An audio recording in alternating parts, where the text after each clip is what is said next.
Nous avons la dernière orientation que Emmanuel Macron a donnée. Je la garde pour les services qui travaillent de pied ferme pour y faire face. Cette attaque devait être le déclenchement, comme au Mali, suite à l'attaque septembre 2024 de l'aéroport de Bamako. Ils avaient également, dans le sillage de cette attaque, mais avec un délai un peu plus long, le mois de janvier 2025, planifié des attaques simultanées qu'ils avaient continué à préciser pour les conduire dans la nuit du 1er juillet 2025 au 2. Cette attaque simultanée conduite au Mali, si vous vous rappelez, c'était le même principe qui a été retenu ici. L'attaque de l'aéroport international Diori Hamani devait être suivie, si elle avait réussi, de cette autre attaque qui ont été planifiées toujours par les forces françaises et les services spéciaux français. Quand je dis services spéciaux français, vous savez de qui je parle, c'est la DGSE et leurs agents qui sont à côté au Bénin et qui sont en Côte d'Ivoire également.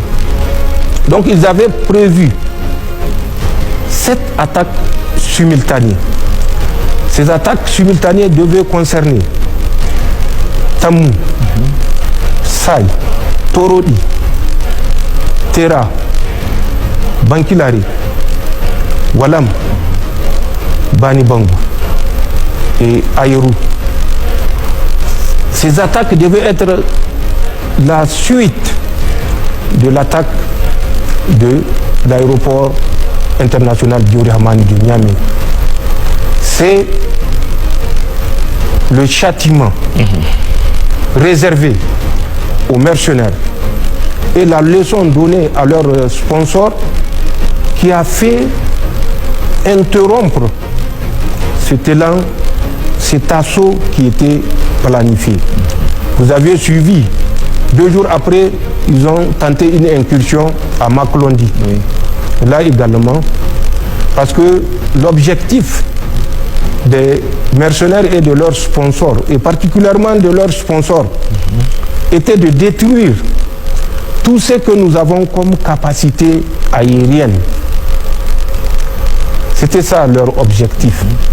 Et à partir de ça, ça allait être un boulevard parce que les forces de défense et de sécurité n'auront plus de moyens aériens pour soutenir par le feu, par le renseignement, les forces de défense et de sécurité qui sont déployées sur l'ensemble de notre territoire ou qui étaient en opération au moment de l'attaque.